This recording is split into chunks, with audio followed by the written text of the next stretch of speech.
Becky, tell me what that piece of music is for any of the listeners that might not be familiar, and also what feelings that conjures up for you with regard to your late father, Peter. That's the Welsh rugby anthem that they sing and the crowd sings before Welsh rugby matches. And that always reminds me of Dad and makes me shed a bit of a tear and definitely get a tingle down my spine when I hear it. He was a huge Welsh rugby fan, and he used to go quite often from London to their matches in Cardiff to watch and sing it with absolute gusto. He also used to sing it when he watched it on TV when he couldn't make it to Cardiff. He used to sing very loudly in front of the TV, and when Mum and Dad had a cat, he used to sing at the absolute top of his voice so loudly that it would frighten the cat, and I just got visions of the cat getting absolutely spooked and running out of the room when Dad was bellowing out that anthem. So was he a good singer?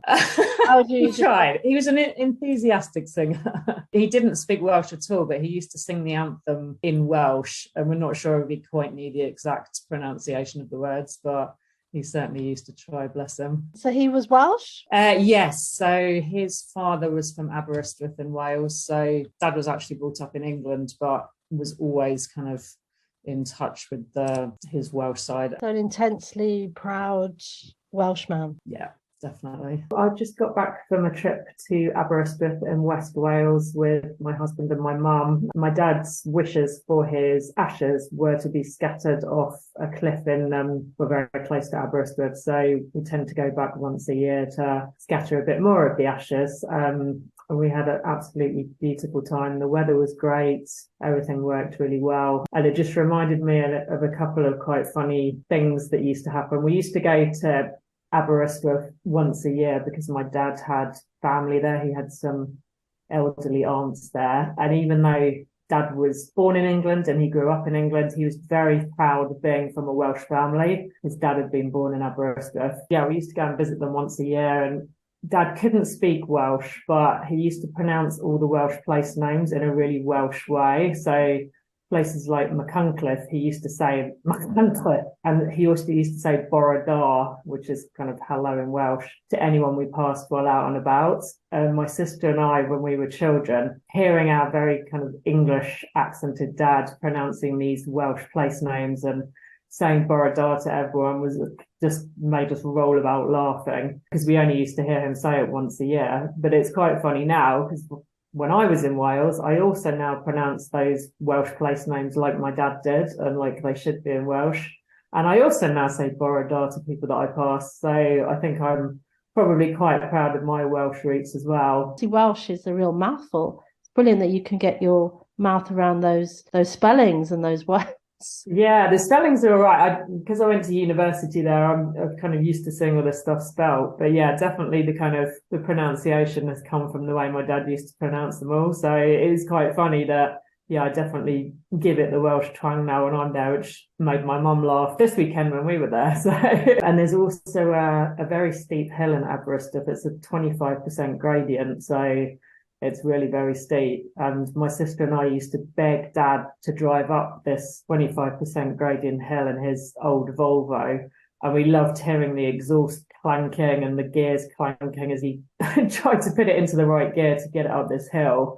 And then once we were at the top, we used to beg him to drive down and then drive up again, which, yeah, he definitely enjoyed. Yeah, it just was fun for us. That must have been really meaningful for you to go to that cliff in Aberystwyth and do that. Yeah, so this is the third lot of ashes we've scattered. There's still quite a lot of ashes left, actually. So I was saying to Mum, I've only got a third of the ashes, but I think there's probably at least we take a little jam jar, and I think there's probably, I'd say, at least another 7 times that we can go with a jam jar full of ash. Oh, wonderful. So you're going to do that. It's like an annual pilgrimage. Yeah, we'll try and do it once a year. It's a long way. It's kind of 5.5, 6 hours from London, but yeah, it's kind of, we normally try and go over the bank holiday weekends. So last year was the Queen's Jubilee, and this time it was for the coronation. So just get the extra day. You're bringing him home, really? Yeah, it's what he wanted. My mum asked him when he was in the hospital. I'd always known because we used to go up that hill and he used to always say, even from when I was very young, this is where I want my ashes to be. And then when we were having our kind of goodbye phone calls with Dad in the hospital, mum made sure that he did indeed want them there. So that's good. We knew for sure exactly where he wanted them to go. So Why that cliff? I don't know actually. I think it reminded him of childhood. I think Aberystwyth was his favourite place in the world. And I think he probably had memories of going up there as a boy. There's a kind of funicular railway up there. And I think probably his aunts took him up there and he went to visit. Always a place he loved. The view's beautiful on a sunny day, which it was on Saturday when we scattered the last lot of ashes. You can see for miles. There's kind of this cormorant circling. You can see the sea. You can see Aberystwyth itself. It is a really stunning view from there. Brilliant. What was he like as a person? Oh, Karen, he was just the most wonderful dad, and I miss him so much. I was so lucky to have had him until I was in my 40s. He was really kind. He was always proud of me. He always encouraged me, especially with things like my sport.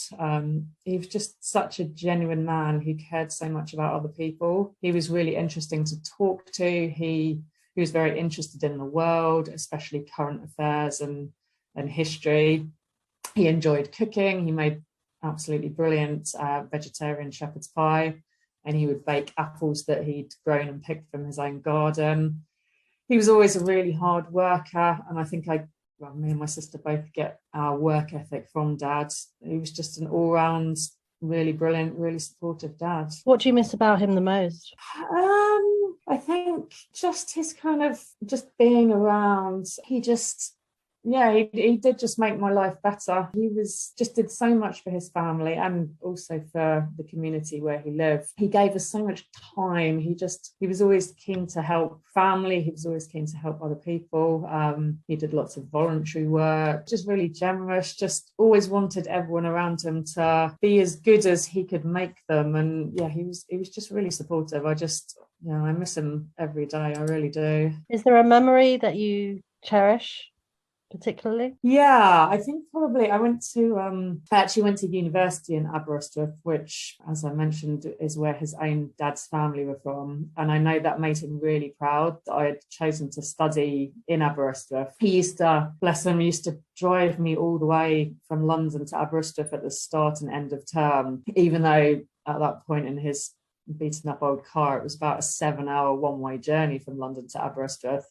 But he loved Aberystwyth. He loved me so much that it was just his pleasure to do that trip. He actually once drove from London to Aberystwyth and back again all in one day just to see me play in a really important football match as I played for the uni team. In that last phone call that I had with him, I mentioned that being at university in Aberystwyth was the happiest 3 years of my life. And yeah, I'm sure it made him really proud that I'd had such a good time in the place he loved the most in the world. And yeah, I'll definitely cherish those memories. That's fortunate that was your last conversation. Yeah, I mean, it was a very short, rushed phone call. Honestly, I think it was about a 2-minute call, just basically saying goodbye. And I think, I don't know whether Dad sort of didn't quite understand why I was saying all those things to him, and whether, he knew that it was a final conversation.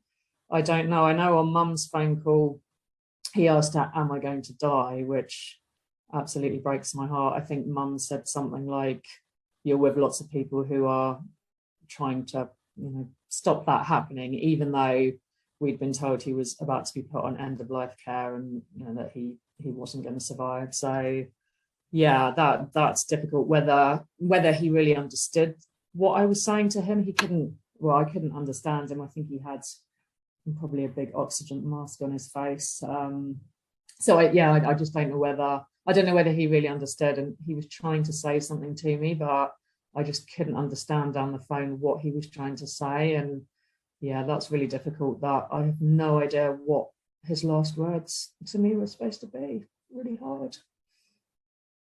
That's incredibly hard. Yeah. And was that just a few days before he passed that you were able to speak to him on the phone? Or?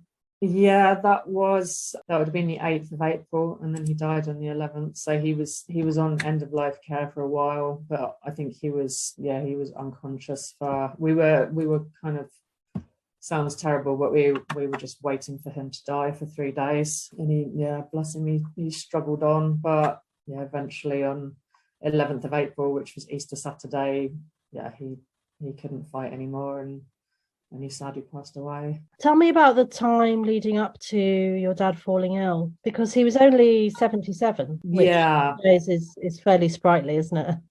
yes, it is, and he was, he was 77, but he was otherwise a pretty fit and healthy man. He enjoyed swimming, he enjoyed gardening, he enjoyed kind of walking, enjoyed seeing friends, going to church, all that sort of thing. We think, well, we're almost certain he caught COVID in Sainsbury's on the 19th of March 2020, which was just a couple of days before the country was put into lockdown, which was the 23rd of March. Yeah, he suffered at home for over a week after mum had been given the wrong advice on the NHS 111 line. They said it was highly likely not COVID, and it was a bacterial infection, and they prescribed him antibiotics, which, of course, I don't think were going to work at all. And he suffered at home with mum kind of trying to look after him, not quite understanding why he was getting so ill. And then eventually on the 6th of April, he collapsed at home. Mum called 999, and actually the ambulance had come all the way from Southampton to London because London had run out of ambulances at that point. And he was taken by ambulance straight to the hospital, where pretty much immediately he was admitted. The medical staff called mum and said that we all needed to prepare for the worst, and then he died on the 11th of April 2020. So kind of poor mum really suffered during those couple of weeks when he was ill, and my sister and I couldn't do anything. We had been told to stay at home, so we did. And yeah, whether, I don't know, looking back, that was the right decision, and whether we should have come and tried to help mum, yeah, again, I will always feel really guilty for that. But, we were obeying the rules and doing what we were told. And yeah, that's the way it was. You said that he was shopping in Sainsbury's on the 19th. How do you feel about that? The fact, that he caught it shopping, that late on, really, when, countries around the world had closed their borders, and your dad was out shopping in Sainsbury's, and that's where you believed. Yeah, I think that was a difficult thing. I think there was no plan B for people being able to almost sort of get the groceries and everything they needed. We'd been told we were likely to go into lockdown very soon after that. So, of course, that was the point where everybody was panic buying and stripping the shelves. And yeah, it was kind of, I think mum and dad thought, oh my goodness, we have to go and we have to put stuff in the freezer and we have to buy groceries, because there was almost no plan B for, okay, well, how else do elderly people get the stuff they need to actually, live on and survive and have enough to eat in the kind of the next few days and weeks when we were locked down. So yeah, I think if I could go back, I would say, Dad, Mum, my husband and I will bring you everything you needed. But, we'd all been told, oh my God, we're about to go into lockdown, panic buy. There's going to be no food left on the shelves. What do we all do for food? And yeah, I think they were there at the time. And there was this kind of the shopping hour. I think it was between 8 and 9 a.m. for, I think it was NHS workers and vulnerable people. And so mum and dad, because they were both in their 70s, were counted as these kind of vulnerable people. But of course, there were hundreds and hundreds of other vulnerable people who also needed shopping. And so, yeah, Sainsbury's was really, really crowded. I think mum said they queued for about an hour just to get through the till. So at that point, there were no masks. There were obviously no vaccines. So they kind of just being around these other people and, queuing in a crowded area and, sort of being in the same place for an hour while they shuffled through the tills was definitely for poor old Dad. Do you feel if the government had locked down earlier that your dad would still be alive? Yes, definitely. I do think, I do think Dad died because the UK locked down too late in March 2020. And I believe locking down even 5 days earlier would mean Dad was still here, and also the many thousands of other loved ones who died around the same time that Dad did. Yeah, I just think we had warnings from Italy, we had warnings from China, and they kind of went to and fro with locking down. And, it was deathly and fatal for so many people in the UK. I think especially vulnerable people. And yeah, that would always make me not only angry, but just very, very sad that, you know, kind of almost, yeah, the thing we were all saying, please just lock down, and they just didn't. And yeah, it was fatal for thousands of people. I think on this day, I should just really repeat that I am deeply sorry for every life that has been lost. And of course, as Prime Minister, I take full responsibility for everything that the government has done. What I can tell you is that we truly did everything we could and continue to do everything that we can to minimise loss of life and to minimise suffering in what has been a very, very difficult stage and a very, very difficult crisis for our country. How does that make you feel, Becky, listening to Boris Johnson? Oh, Karen, honestly, it just, I did, and I still do think it's just appalling. Like I said, the late lockdowns were fatal. I think letting COVID positive people go from hospitals to care homes were fatal. Partygate going on while so many of us couldn't say goodbye to our dying loved ones, then lying about Partygate, not listening to the science properly, giving their friends PPE contracts because we had no PPE reserves, because we hadn't taken any pandemic preparedness seriously enough. Oh, the list goes on, honestly. Yeah, I think that Boris Johnson's saying that the government did everything they could to limit coronavirus deaths. Well, I think this is a blatant lie. Like I said, I'm certain Dad died because the UK locked down too late. Yeah, and I think the government's actions and words since kind of February, March 2020 proved to me that they absolutely 100% didn't do everything they could. And we've got over 200,000 COVID deaths in the UK because of lack of action. I will never, ever forgive the government for the fact that my wonderful, kind, generous dad died by himself in a hospital ward without a proper goodbye from any of his loved ones. At the time of Boris saying that he did everything that he could to limit COVID-19 deaths, that was back at the end of January 2021. And prior to that date, 26th of January, when he was speaking, it was then revealed that 14 parties or get-togethers at Downing Street. And in fact, there was one more after he was speaking. Yeah, I mean, honestly, I just think it's all disgusting. I think the fact, I mean, Boris Johnson has gone now, but it took many, many months for him to sort of be found out. He lied in Parliament, I believe. He lied to us. He just didn't take any of it seriously, I think. Yeah, people kind of saying he did the best he could. I honestly don't think he did. I think he just didn't take any of it seriously. And yeah, I think kind of he wanted to be the populist leader who, you know, I get he didn't want to lock down, and, you know, I'm sure there's been research since that, you know, says there's all sorts of reasons why lockdown is a bad thing, but it also did save thousands and thousands of lives. And yeah, just honestly hearing Boris Johnson's voice these days and seeing him, I'm glad he's not our Prime Minister anymore, and I don't have to kind of read and hear him quite so often as I did. It just makes me really angry.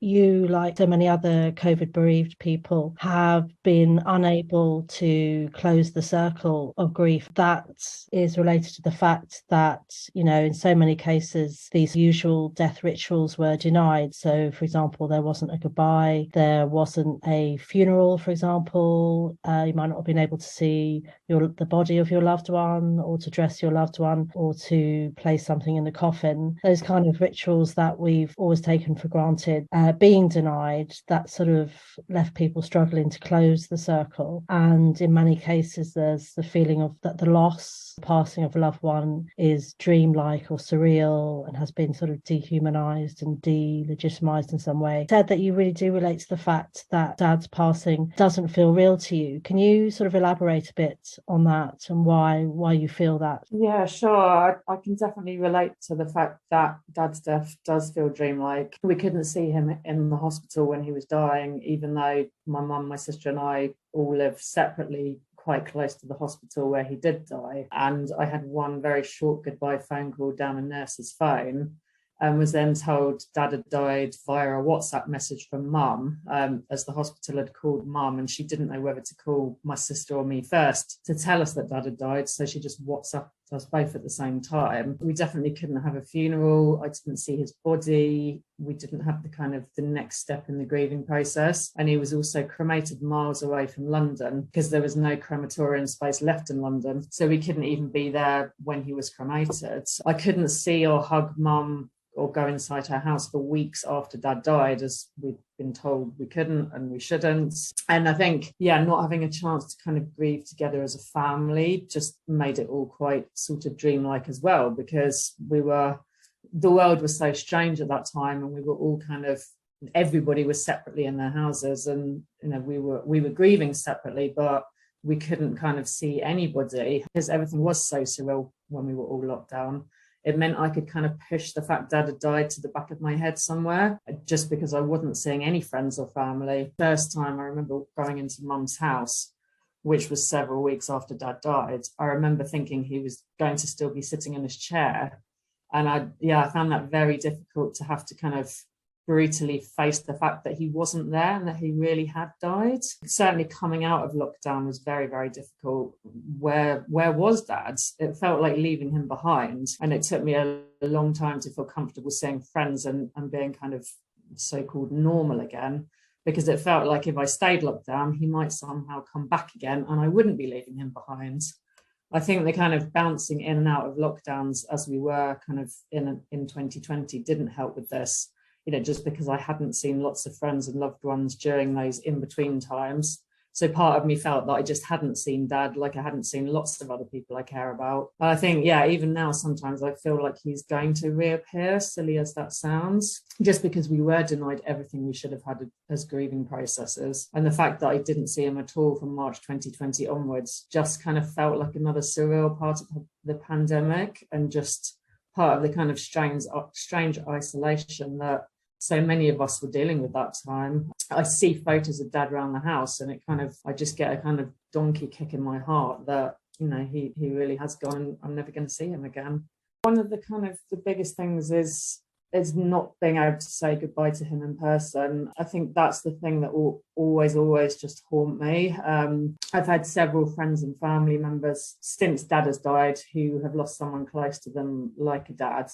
And they got to say a proper goodbye, and they got to hold their loved one's hand as that person died. I think I'll never feel, jealous of those people, because obviously they've lost a loved one as well. But I think it's just the not knowing what dad was going through in the hospital, not knowing if dad knew he was dying, not knowing if he died alone, if he was scared, if any of the staff were with him when he died, if anyone was kind of holding his hand. I think that's the bit that I find just a real trigger point, and it would just always make me feel really guilty. I would never know how much he suffered in that COVID ward in those last few days of his life. And I wish I could have been there. I wish I could have, cuddled him, held his hand as he died.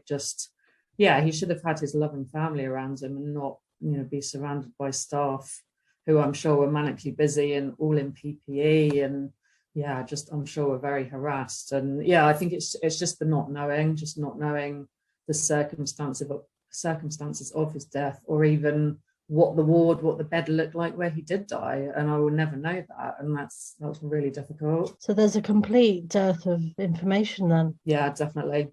Yeah, we were told that somebody did hold his hand as he died.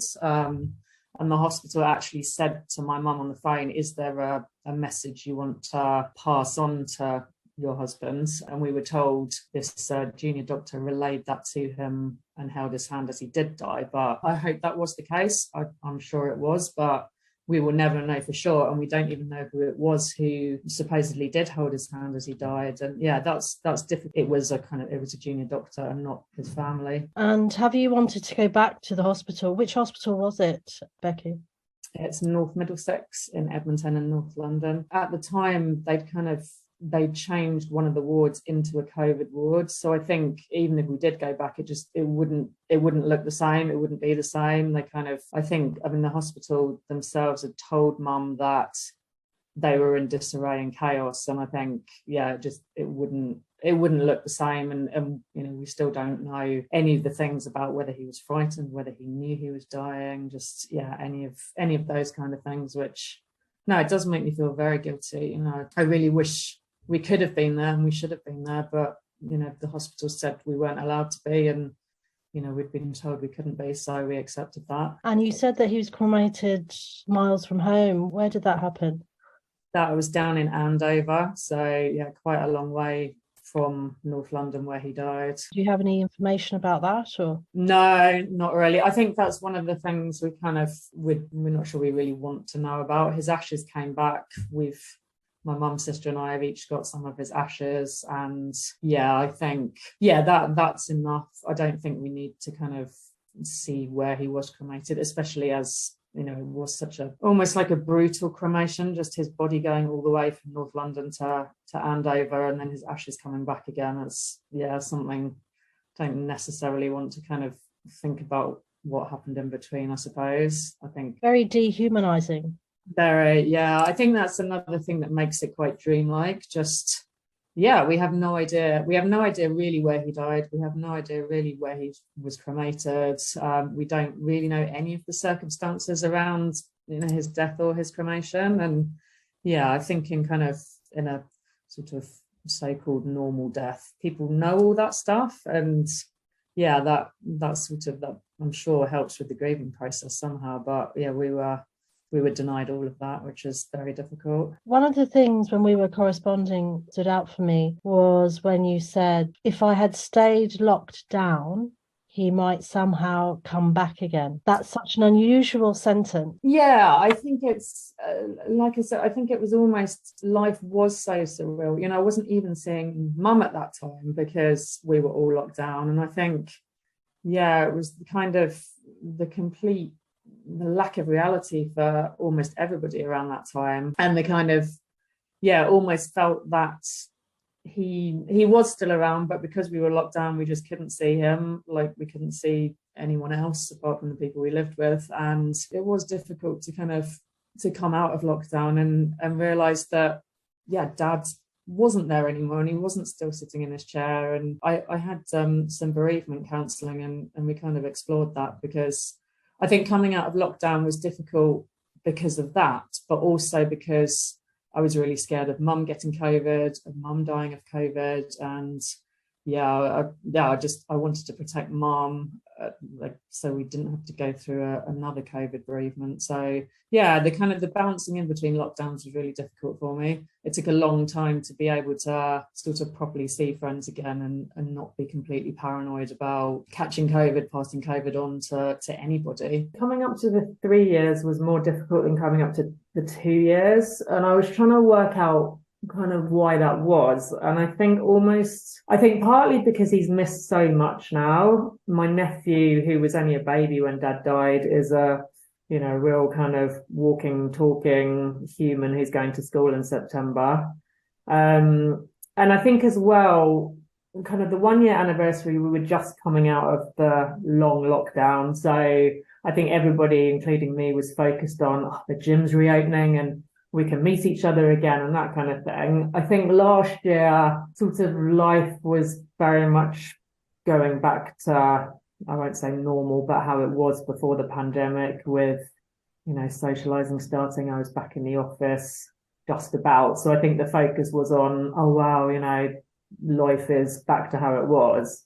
And I think this year, I don't know, just because almost, life has been normal for more than a year almost, that, I don't want to forget him, and it feels like he has been left behind. I know I said that before, and I think still stand by that kind of, life is back to how it was, and where is he? So, this year was definitely harder, but hopefully this will be the hard year, and then it will, hopefully get easier in the next few anniversaries.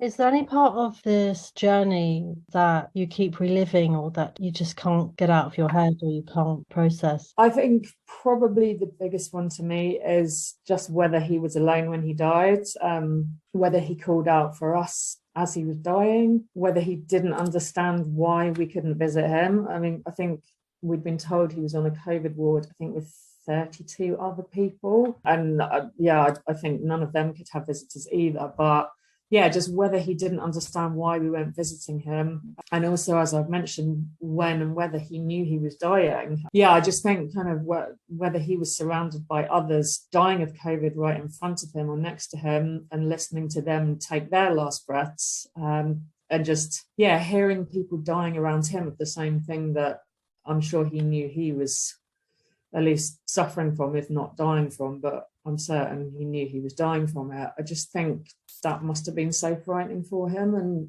I think that's just really difficult, that I will never get the chance to comfort him and, hug him, hold his hand as he died. That's something that I will never be able to do for my dad. And that's a really difficult thing for me. Do you think you'll ever be able to accept the reality of what happened? No, well, probably not in that point of view. I think certainly for me, time has been a bit of a healer, and I can look at photos of him now. I can, remember the sort of happy times, and doing things like this podcast and being able to talk about him without bursting into floods of tears gets a little bit easier. Well, I hope. I'm a big supporter of the COVID-19 inquiry, and if Dad's death and all these deaths can be used for anything, it would be to see a lot of learnings come out of it. So if we do get a new pandemic, a new strain of COVID, whatever it might be, that hits us in the future, just us as a country would be far, far more prepared and be able to protect particularly the elderly and more vulnerable people in society, because I think they would just almost left. I just want to see lots of learnings come out so that nobody else will lose a loved one to COVID or anything. Do you have coping strategies? Is there anything that helps you to come to terms with what's been described as a grief like no other? I think being involved with COVID-19 bereaved families for justice group has been really important for me. Like I said, it's making sure nobody else loses a loved one to it. I think that's really important. Whether there was a tick box exercise with Dad because he was 77, whether the government had given the NHS some sort of tick box to say, we were told Dad wasn't going to be put on a ventilator, and we don't really understand why, because he was fit and healthy. There was no reason why he shouldn't have been put on a ventilator. I think I do lots of exercise. I think that's helpful just for mental health generally, but just to kind of make sure I'm looking after myself. I was certainly one of the rare people at the start of lockdown who just wasn't really drinking any alcohol, because I wanted to cope with my feelings as they were rather than kind of pat them down with alcohol or anything else. So I think just trying to live a healthy life. I think, as I said, Dad was very supportive with all of my sport and kind of just being in the gym. And I think he'd be proud that, I'm still really into my sport, and it's still something that I try and do every day and that I just really enjoy. You're quite the sportswoman, having swum for Enfield County and a keen badminton player, but also a keen runner. You have a memory, don't you, of running a marathon, was it? Yes, I ran the London Marathon in 2010. My sister also ran it, but she's a lot faster than me. So my mum had gone home with my sister by that point, because she ran it quite a lot faster than I did. But my dad, after 5 hours of waiting as I crossed the finish line, was there waving in the stands as I crossed the finish line and as I got my medal, and burst into tears because I was so happy to have finished running the marathon. And that was a great memory of him just kind of waving manically as I ran up towards Buckingham Palace, almost with my knee joints breaking and almost crawling over that finish line. But that was a lovely memory. I'm really glad he got to see me do that. You mentioned you've had bereavement counselling. Have they given any advice in terms of how to cope with the fact you didn't have so many of these rituals that go with the death of a loved one? No, they actually didn't. I had it coming up to the 1 year anniversary, so it was March 2021 when I had the counselling, and it was difficult to talk about it then. We did have a kind of what you call it, celebration of life service, I suppose, in August last year. So we did get together with his friends and family. There were about 50 of us, and had a very nice afternoon tea. In fact, it was on the same date as what Mum and Dad's 50th wedding anniversary would be, and in the same venue. And the man who did the best man speech at their wedding day also did a speech for Dad's celebration of life. So we've at least had that, which helped. That was, the kind of the last step in the, I suppose you call it, official grieving. I think getting through all the 1 year anniversaries as well was a good thing. Kind of his birthday, Father's Day, Christmas, first Christmas, all of that sort of thing. Once the 1 year anniversary passed, I did kind of start feeling a bit better. But yeah, nothing professional to help me get through that. I think it was just a matter of time, really. If you could go back and relive any memory with your dad, what would it be? I think probably my wedding day. I think at least I got him walking me down the aisle. I got him doing the father of the bride speech. I think, there's lots of people who've lost dads who didn't get that. And I think, my husband loved him and he loved my husband. And it was, I think I was lucky that he was able to do that. And I haven't got the memory of a wedding day without my dad being able to do those things. And is there anything left unsaid? Wow. I think like all people when they lose a loved one, probably just asking him more about his childhood, about his teenage years, about his hopes and dreams. I think lots of people say that, I wish I'd asked him more about his childhood. And I think certainly kind of being able to have that last hug, almost knowing he was dying. The last hug I gave him, we had no idea what was about to happen. And it was just quite a short hug at a train station, rather than the kind of the really long, loving hug that I feel I should have had with him, where, I could really tell him that I loved him and that I was proud of him. And, he made my life so much better for, almost sort of 42 years. So, I think I wish I'd had the chance to do that. I mean, as I said to you, I was taken aback when you said you felt if you had stayed in lockdown, that somehow your dad would come back into your life. And that's definitely something, I've mentioned it to other guests on the show, and that's definitely something that people relate to, how people felt secure and safe in that lockdown bubble. But when restrictions were lifted, then suddenly you're confronted with this massive loss that you have to face it. Yeah, definitely. And I think certainly for Mum, she felt safe in lockdown. And then when everybody came out of lockdown, of course, she was pretty much the only person that we knew who'd lost a partner. So kind of everyone was meeting up socially again, and Mum had someone missing. And I know kind of course I don't get upset when people mention seeing their mum and dad, but it is, it's kind of going back to normal for a lot of people. Was going back to normal. It was going back to exactly the same really as before the pandemic. But for my family, it will never be completely normal again, because, we've got a big part of our family missing. So it's definitely difficult. I mean, I refer to it as distorted grief, because yes, while the grief has been put on hold or been suspended, I think, the way people are experiencing the grief is almost so back to front that it's more than just on hold. It's just really very,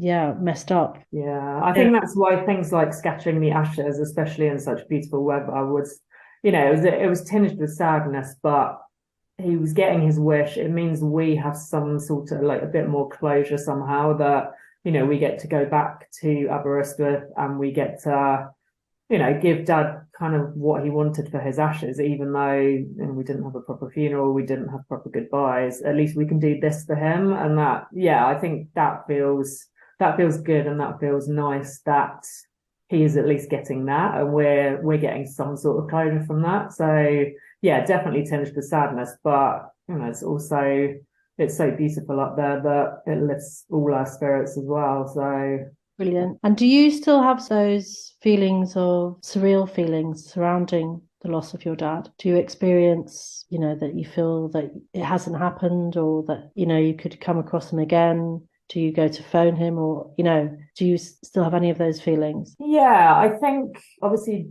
I haven't lost another parent, and I don't know how it feels for people who lost a parent in sort of different circumstances when they could say goodbye and when they could, hold their hands as they died and that kind of thing. So I have no frame of reference to compare it to, but I think definitely because, I just wasn't with him at the end, and we didn't have the funeral, and, I couldn't say a proper goodbye.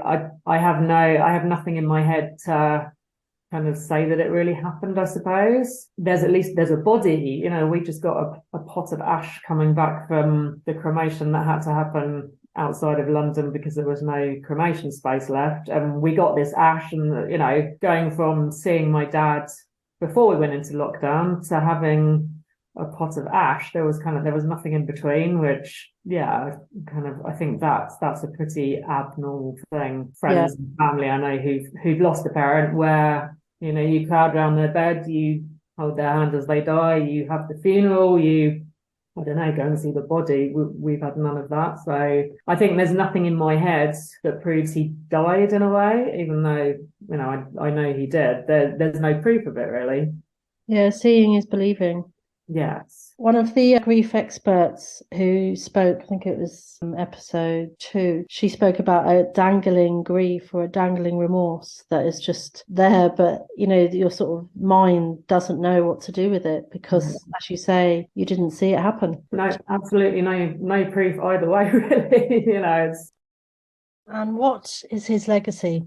I think just like I mentioned, the work ethic of me and my sister. I think just, all of us living life still to make him very proud, and kind of, just the memory of, I really enjoyed travel, and he wasn't a massive traveller, but he always kind of liked to see all my photos, liked to talk about the places. He would read about the history of the places and be able to sort of chat about, I don't know, buildings and sites that I might have seen in those countries. I go to some quite strange countries on my travels. I think the legacy of just honestly living to just make him proud, and working hard and continuing my sport and my travel, and just kind of making sure his grandchildren remember him as well. Okay, lovely. Thank you, Becky. Thank you for sharing the happy bits and also the sad bits of your dad's story. And I'm sure that you're sharing your experiences will help people in a similar position. Thank you, Karen. Thanks so much for listening. Please do subscribe and review the podcast if you get a minute. And if you'd like to make a donation, you can do so via the show notes. The price of a coffee would be fantastic. And also please do follow Stolen Goodbyes on Twitter at RiseKMC and under Stolen Goodbyes on Facebook and Instagram. If you'd like to participate, you can email at stolengoodbyes@gmail.com or visit my website www.karen-rice.com. Good luck.